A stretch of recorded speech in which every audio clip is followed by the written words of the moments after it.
ചേട്ടാ ഈ വർഷം ഇറങ്ങിയ എല്ലാ സിനിമകളും സൂപ്പർ ഹിറ്റ് ആണല്ലേ? ഏറ്റവും വലിയ ഉദാഹരണമാണ് തുടരും, ഹൃദയപൂർവ്വം, ലോക, ഈ സിനിമകളൊക്കെ. എനിക്കൊന്ന് 100 കോടി ക്ലബ്ബൊക്കെ കയറി അങ്ങോട്ട് മുന്നേറിയ പടങ്ങളാണ് ഇതെല്ലാം. പക്ഷേ ശരിക്കും പറഞ്ഞാൽ സിനിമകൾ അതായത് കുറച്ച് കഴിഞ്ഞ വർഷമൊക്കെ 204 പടങ്ങളൊക്കെ ഇറങ്ങിയിരുന്ന സമയത്ത് ഈ വർഷം ഒരു 105 സിനിമകളിലൊക്കെ ആയിട്ട് ഒതുങ്ങി. അതായത് സിനിമകളുടെ എണ്ണം കുറയുന്നു.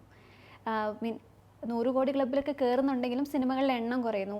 അതുപോലെ തന്നെ പ്രതിമാസം 20 സിനിമകളൊക്കെ ഫിലിം ചേംബറിൽ രജിസ്റ്റർ ചെയ്തിരുന്നിടത്ത് ഈ മാസം വെറും 8 സിനിമകളാണ് രജിസ്റ്റർ ചെയ്തിട്ടുള്ളത്. അതുപോലെ തന്നെ ഈ OTT പ്ലാറ്റ്ഫോമുകളൊക്കെ സിനിമ എടുക്കാത്തതും ഒരു പ്രതിസന്ധി തന്നെയാണ്. അതിനെക്കുറിച്ചുള്ളൊരു അഭിപ്രായം എന്താണ്?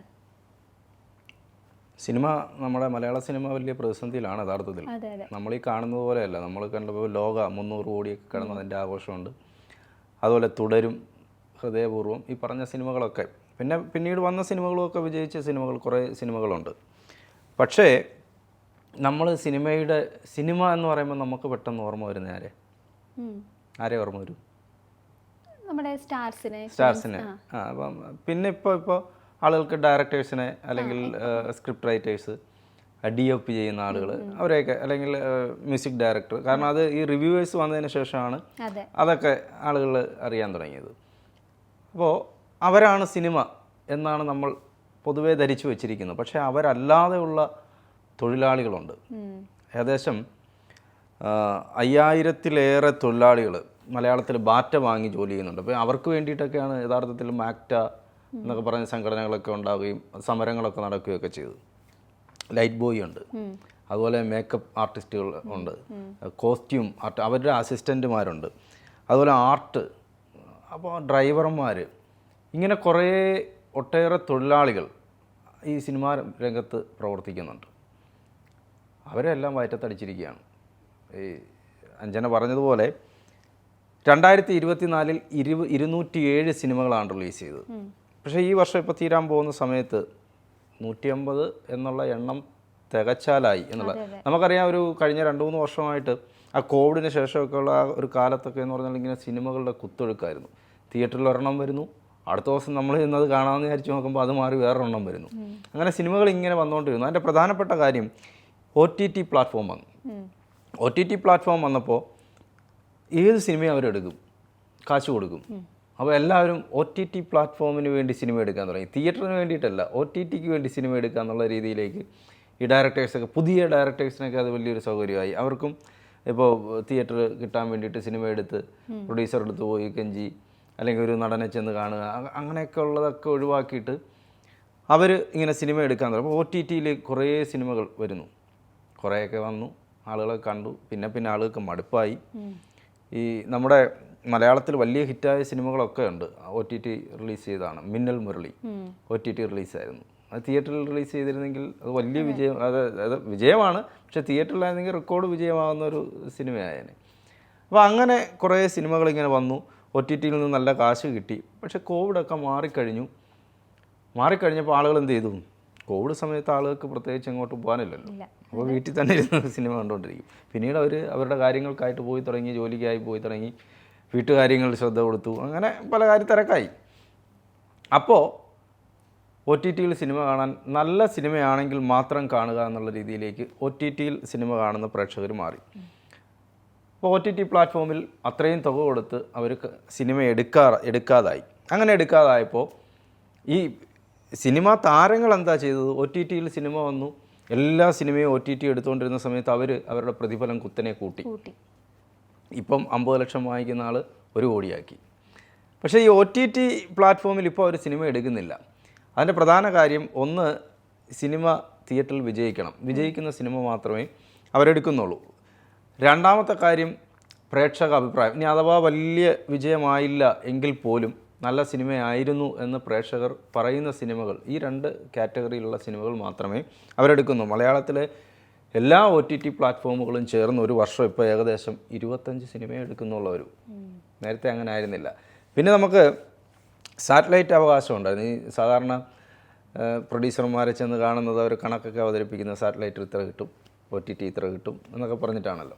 സാറ്റലൈറ്റ് ഒന്നും ഇപ്പോൾ ഇല്ല, അവരൊന്നും സിനിമ എടുക്കുന്നില്ല. പണ്ട് അങ്ങനെയല്ല, സാറ്റലൈറ്റ് സിനിമ എടുക്കും. ഓവർസീസ് ഉണ്ടായിരുന്നു. ഓവർസീസൊക്കെ ഇപ്പോഴും ഉണ്ട്, പക്ഷേ അതൊക്കെ വലിയ താരങ്ങളുടെ സിനിമകൾക്കാണ്. അപ്പോൾ അത് വന്നപ്പോഴത്തേക്ക് വലിയ പ്രതിസന്ധിയായി. അത് മാത്രമല്ല, നേരത്തെ പറഞ്ഞ പോലെ 20 സിനിമയൊക്കെ ഈ ഫിലിം ചേംബറിൽ രജിസ്റ്റർ ചെയ്യുന്ന സമയത്ത് ഇപ്പം ഈ മാസം 8 എണ്ണമാണ് രജിസ്റ്റർ ചെയ്തിരിക്കുന്നത്. അത് മാത്രമല്ല, ഇവർ ഈ നിർമ്മാതാക്കൾ വലിയൊരു മണ്ടത്തരം കാണിച്ചു. ഇവരിടയ്ക്ക് ഈ താരങ്ങളുമായിട്ട്, പ്രത്യേകിച്ച് ആ പൃഥ്വിരാജിൻ്റെ സിനിമ എമ്പുരാൻ ചെയ്തുകൊണ്ടിരിക്കുന്ന സമയത്ത് നിർമ്മാതാക്കളും താരങ്ങളും തമ്മിൽ ഒരു ചെറിയ പ്രശ്നം ഉണ്ടായി. അപ്പോൾ എന്താ ചെയ്തതെന്ന് വെച്ചാൽ, പണി കൊടുക്കുക എന്നുള്ള ഉദ്ദേശത്തോടെ നിർമ്മാതാക്കൾ എല്ലാ ദിവസവും എല്ലാ ആഴ്ചയും ഈ ബോക്സ് ഓഫീസ് കളക്ഷൻ ഇങ്ങനെ പുറത്തു വിട്ടുകൊണ്ടിരുന്നു. ഈ പുറത്തു വിട്ട കളക്ഷൻ മുഴുവൻ സിനിമകൾ പരാജയമാണ്, ഈ പറയുന്നത് പോലെയുള്ള വിജയമല്ല. ഇപ്പം നിർമ്മാതാക്കൾ പറയുകയാണ് ഞങ്ങൾ ഇത്ര കോടി നേടി, അപ്പോൾ ഈ ഈ ഡയറക്ടറും അതിൻ്റെ താരങ്ങളും പറയുകയാണ് ഇത്ര കോടി നേടി. അപ്പോൾ നിർമ്മാതാക്കൾ എന്ത് ചെയ്യും? അവരവിടെ ഇരുന്നിട്ടൊരു കണക്ക് പുറത്തു വിടും, അത്രയൊന്നുമില്ല, ഇത് വലിയ പരാജയമാണ്. അതായത് നമ്മൾ തന്നെ പറയുകയാണ് നമ്മുടെ ഹോട്ടലിലെ ഭക്ഷണം മോശമാണ് എന്ന്. എല്ലാ ദിവസവും നമ്മൾ പറയുകയാണ് ഈ ഹോട്ടലിലാരും വരണ്ട, ഇത് ഭയങ്കര മോശമാണ്.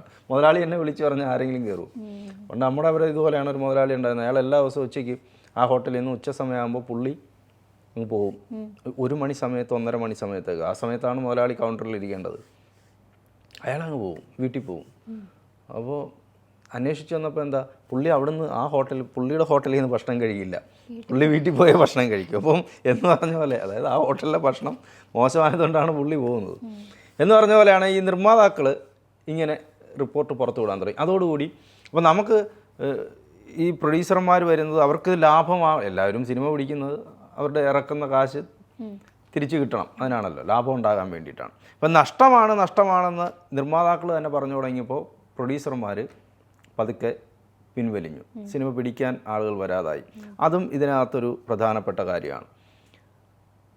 അത് കൂടാതെ ഈ താരങ്ങൾ ഞാൻ നേരത്തെ പറഞ്ഞ പോലെ കൂട്ടിയ പ്രതിഫലം കുറയ്ക്കാൻ തയ്യാറല്ല. പിന്നെ നമ്മുടെ ഷൂട്ടിംഗ് ദിനങ്ങൾ പണ്ടൊക്കെ എന്ന് പറഞ്ഞാൽ ഒരു 30 ദിവസം, ജയൻ നസീറൊക്കെ അഭിനയിക്കുന്ന കാലത്ത് 15 ദിവസം കൊണ്ട് ഷൂട്ടിങ് തീരും.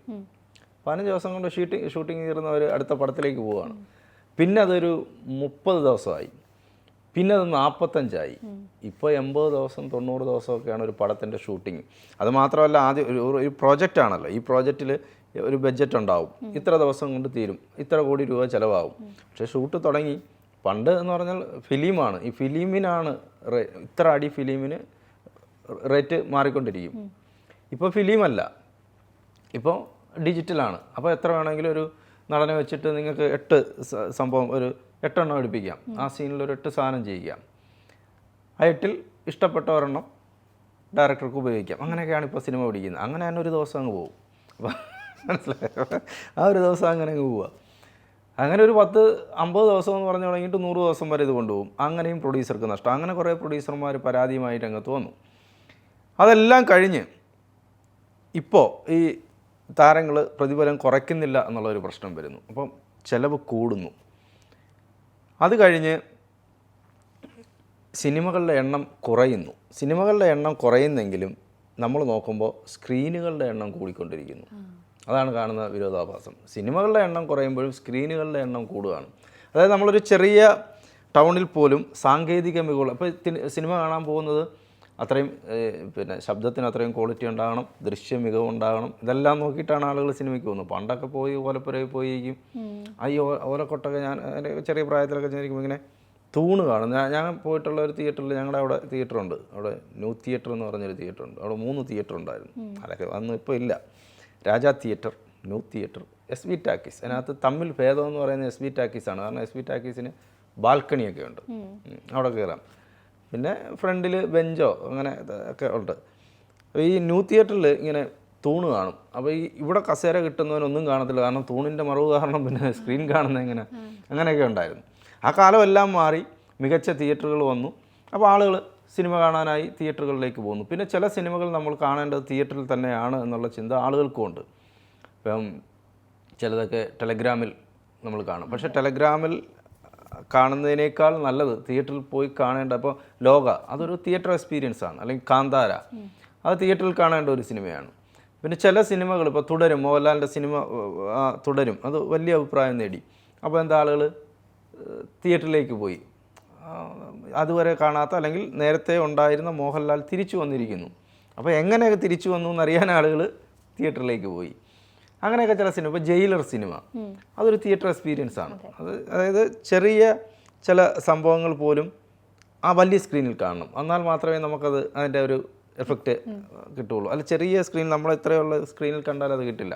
ഇപ്പോൾ ഉദാഹരണത്തിന് ഇപ്പോൾ ആ ഇൻ്റർവെൽ പഞ്ചൊക്കെ വരുന്ന സമയത്ത് യഥാർത്ഥത്തിൽ ഇൻ്റർവെൽ പഞ്ച് എന്ന് പറയാൻ അതിനകത്തൊരു സംഭവം ഇല്ല അല്ലേ? സിനിമ കണ്ടതാണോ? രജനീകാന്ത് വന്നിട്ട് ആ ഒരു സംഭവം പറയുകയാണ്, പക്ഷെ ആ പറയുന്ന ആ ഒരു ഇമ്പാക്റ്റ് ഉണ്ട്. അത് പ്രേക്ഷകരിലേക്ക് കയറുമ്പോൾ ആ ബിഗ് സ്ക്രീനിൽ കണ്ടാൽ മാത്രമേ നമുക്കത് കിട്ടത്തുള്ളൂ. അതല്ല, അതുകൊണ്ടാണ് ഈ തിയേറ്ററിൽ വിജയിച്ച ചില സിനിമകളൊക്കെ OTTയിൽ വന്നു കഴിയുമ്പോൾ ആളുകൾ അതിനെല്ലാം ട്രോളിക്കൊല്ലുന്നത്. തിയേറ്ററിൽ വലിയ വിജയമായിരിക്കും. അപ്പോൾ തിയേറ്ററിൽ നമ്മളതിങ്ങനെ അനുഭവിക്കുന്ന ഒരു സാധനം OTT വരുമ്പം ഈ ചെറിയ സ്ക്രീനിൽ കാണുന്നതിൻ്റെ ഒരു പ്രശ്നവും കൂടെ ഉണ്ട്. ചില പഞ്ച് സാധനങ്ങളൊക്കെ നമുക്കത് കിട്ടത്തില്ല. ഇപ്പം ഉദാഹരണത്തിന് ജയറാമിൻ്റെ പടമുണ്ട്, എബ്രഹാം ഓസ്ലർ. ആ പടത്തിൽ മമ്മൂട്ടി വരുന്ന സീനുണ്ട്. ശരിക്കും പറഞ്ഞാൽ അത്രയും നേരം ഈ ജയറാം കിടന്ന് കഷ്ടപ്പെട്ടതെല്ലാം വെറുതെ ആയിപ്പോയി. കാരണം ഇദ്ദേഹം എപ്പോൾ വരും എന്നുള്ളൊരു ആകാംക്ഷ ഇങ്ങനെ ആളുകൾക്കുണ്ട്.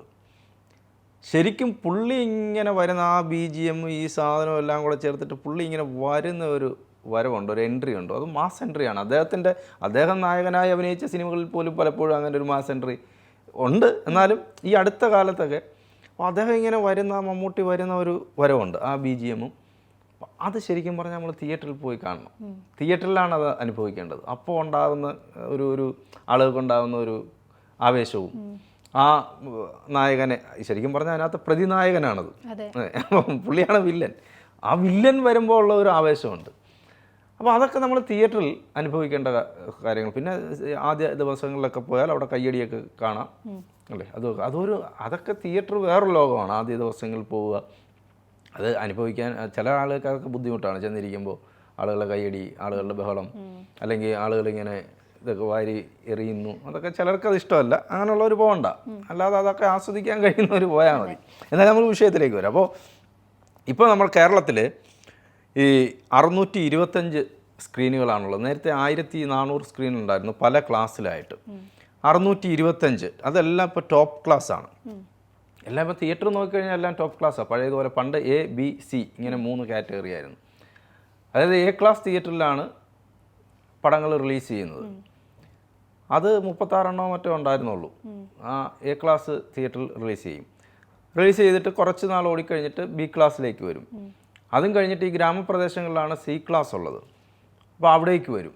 പിന്നെ അവിടെ വരുമ്പോഴാണ് ആളുകൾ പോയി കാണും. അങ്ങനെയായിരുന്നു. അപ്പോൾ ആ രീതിയെല്ലാം മാറിയല്ലോ. ആ രീതി മാറി സിനിമ വൈഡായിട്ട് റിലീസ് ചെയ്യാൻ തുടങ്ങി. അപ്പോൾ അതിൻ്റെ ഒരു പ്രയോജനമുണ്ട്. പക്ഷേ അതൊക്കെ പറയുമ്പോഴും ഇങ്ങനെ ചില കാര്യങ്ങൾ ഈ നിർമ്മാതാക്കളെ പിന്നോട്ട് വലിക്കുന്നു. അതായത് സിനിമയുടെ എണ്ണം കുറയുന്നു. അതായത് സിനിമ വിജയിക്കുന്നു, പക്ഷേ സിനിമയുടെ എണ്ണം കുറയുന്നു. നേരത്തെ ഉണ്ടായിരുന്നത് ധാരാളം സിനിമകൾ വരുന്നു, ഒരുപാട് സിനിമകൾ വരുന്നു. ഇത് ആരൊക്കെയാ, എന്തോ, ഏതാ, ഇതിൽ ഒരു സിനിമ ചെയ്യും ആരാ എന്ന് ചോദിക്കത്തില്ല. എന്ന് ചോദിക്കുന്ന പോലെ ഇത് ആരാ, എന്തോ, എവിടുന്ന് വരുന്നൊന്നും നമുക്കറിയാൻ വയ്യ. പക്ഷേ ഇപ്പോൾ അത് മാറി. കുറച്ചുകൂടെ സിനിമകൾ, ക്വാളിറ്റിയുള്ള സിനിമകൾ, പ്രേക്ഷകനെ ആകർഷിക്കുന്ന, അല്ലെങ്കിൽ കണ്ടൻറ്റ്, ഏറ്റവും മികച്ച കണ്ടൻറ്റ് കൊണ്ട് സിനിമ, അല്ലെങ്കിൽ ആ മേക്കിംഗ് കൊണ്ട് ആളുകളെ ഇരുത്തണം. ചില സിനിമകളൊക്കെ കണ്ടു കഴിഞ്ഞാൽ ദൈവമേ ഇത് എന്തിനാണ് ഈ സിനിമ എടുക്കുന്നതെന്ന് നമ്മൾ ആലോചിക്കും. ഇതിന് കാശ് മുടക്കാൻ ആളുണ്ടല്ലോ ഇങ്ങനെ സിനിമ എടുക്കുന്നതിന്. ഡയറക്ടർക്ക് ശരിക്കും ഡയറക്ടറാണല്ലോ സിനിമ എന്ന് പറയുന്നത്, ഡയറക്ടറാണ്, പ്രൊഡ്യൂസറൊന്നും അല്ല. പ്രൊഡ്യൂസറൊക്കെ പക്ഷേ പ്രൊഡ്യൂസർമാരും ഉണ്ട്. ചില പ്രൊഡ്യൂസർമാർ, വിവരമുള്ള പ്രൊഡ്യൂസർമാരുണ്ട്. ചിലർക്ക് അതിനെക്കുറിച്ച് വലിയ ധാരണ ഉണ്ടാകത്തില്ല. അപ്പോൾ ഡയറക്ടറെ മനസ്സിലാണ് സിനിമ. നമ്മൾ വലിയ സ്ക്രിപ്റ്റ് റൈറ്റേഴ്സൊക്കെ പറയുന്നിട്ടില്ലേ, ഞങ്ങൾ ഈ സെറ്റിൽ ചെന്നിരുന്നിട്ടാണ് സ്ക്രിപ്റ്റ് എഴുതി കൊടുക്കുന്നത്. അപ്പോൾ അന്ന് ഷൂട്ട് ചെയ്യേണ്ട സാധനം ഇപ്പോൾ വലിയ വിജയമായ സിനിമകളുമൊക്കെ ദി കിങ്, അല്ലെങ്കിൽ ലേലം. ഇപ്പോൾ ലേലത്തിൽ രഞ്ജി പണിക്കർ പറയുന്നുണ്ട്. അന്നത്തെ ദിവസം MG സോമൻ്റെ വളരെ പ്രശസ്തമായ ഡയലോഗുണ്ട്. ആ ഡയലോഗൊക്കെ യഥാർത്ഥത്തിൽ അദ്ദേഹം സെറ്റിൽ ചെന്നിരുന്നിട്ടാണ് എഴുതുന്നത്. അപ്പോൾ ആദ്യത്തെ പേപ്പർ കൊടുത്തു, വായിച്ചു, കുഴപ്പമില്ല, സീനിൽ ഒറ്റ പേപ്പറല്ലേ ഉള്ളൂ. അപ്പോൾ MG സോമൻ ഇത് പിന്നെ ഷോട്ടിലേക്ക് പോയി. അപ്പോൾ ഷോട്ടിലേക്ക് പോയി തിരി കഴിഞ്ഞപ്പോൾ ചറപറ പേപ്പർ വന്നുകൊണ്ടിരിക്കുക. ഈ സീൻ, ഒറ്റ സീൻ തന്നെ ഇങ്ങനെ വലിയ ഡയലോഗാണ് അദ്ദേഹം പറയുന്നത്. അപ്പോൾ അദ്ദേഹം ഉടക്കുണ്ടാക്കി അദ്ദേഹം ഇറങ്ങിപ്പോയിട്ട് പിന്നെയും വന്ന് MG സോമൻ അഭിനയിച്ചു എന്നൊക്കെ ഓർമ്മകൾ പങ്കുവയ്ക്കുന്നുണ്ട്. അപ്പോൾ ചില ആളുകൾ അങ്ങനെ ഒക്കെ എഴുതും. എന്തായാലും എവിടെ ഇരുന്ന് എഴുതിയാലും നല്ല സിനിമയാണെങ്കിൽ വിജയിക്കും. പക്ഷേ പൊതുവെ OTT പ്ലാറ്റ്ഫോമുകളുടെ ഒരു പിൻവലിയലും അതുപോലെ സാറ്റലൈറ്റ് പഴയതുപോലെ പണ്ടാണെങ്കിൽ ഈ സാറ്റലൈറ്റുകൾ തമ്മിൽ മത്സരമാണ്. ചാനലുകൾ സിനിമ എടുക്കാൻ വേണ്ടിയിട്ടുള്ള മത്സരമുണ്ട്. അവരും ഇപ്പോൾ തിയേറ്ററിൽ വിജയിച്ച സിനിമകൾ ഈ പറഞ്ഞ മാനദണ്ഡത്തിലേക്ക് മാറി. പണ്ട് അവരും എല്ലാ സിനിമയും എടുക്കുമായിരുന്നു ചാനലുകൾ. ഇപ്പോൾ അങ്ങനെ എടുക്കുന്നില്ല. തിയേറ്ററിൽ വിജയിച്ച സിനിമകൾ അല്ലെങ്കിൽ പ്രേക്ഷകർ അഭിപ്രായം നേടിയ സിനിമകൾ ആ രീതിയിലേക്ക് അവരും മാറി. ചുരുക്കം പറഞ്ഞാൽ പണ്ടത്തെ രീതിയിലേക്ക്, അതായത് സിനിമ വിജയിക്കണമെങ്കിൽ പ്രേക്ഷകൻ തിയേറ്ററിലേക്ക് ചെല്ലണം. ഇടക്കാലത്ത് അത് മാറിയിട്ട് സിനിമ വിജയിക്കാൻ പ്രേക്ഷകൻ തിയേറ്ററിലേക്ക് വരേണ്ട OTTയിലോട്ട് പോയാൽ മതിയായിരുന്നു. ഇപ്പോൾ അത് മാറി OTT പണി കൊടുത്തു. അതോടുകൂടി പിന്നെ നിർമ്മാതാക്കളും ലിസ്റ്റുമായിട്ട് എല്ലാ ദിവസവും ഇറങ്ങി. ഇത് ഭയങ്കര നഷ്ടമാണ്, നിങ്ങളാരും ഇങ്ങോട്ട് വരരുത്, ഇങ്ങനെ ആരെങ്കിലും ചെയ്യും, ലോകത്ത് ഇതുപോലെ മണ്ടത്തരം ആരെങ്കിലും ചെയ്യും. അപ്പോൾ അങ്ങനെ മണ്ടത്തരങ്ങളൊക്കെ ചെയ്തുകൊണ്ടാണ് ഇപ്പോൾ ഈ കണക്ക്. പക്ഷേ അതൊക്കെ മാറും. സിനിമ എന്ന് പറയുന്നത് കലാരൂപം ഇവിടെ നിലനിൽക്കുക. കാരണം ഈ ആളുകളെ ഇത്രത്തോളം ആകർഷിച്ചിട്ടുള്ള മറ്റൊരു കലാരൂപം ഇതുവരെ ഉണ്ടായിട്ടില്ല. ഇനി ഉണ്ടാവണം. ഇനി ഉണ്ടായാൽ പോലും എല്ലാം ചേരുന്നത്, എല്ലാ കലാരൂപവും എല്ലാ കലകളും ചേരുന്ന ഒരു കല, അതാണ് സിനിമ. ശരി.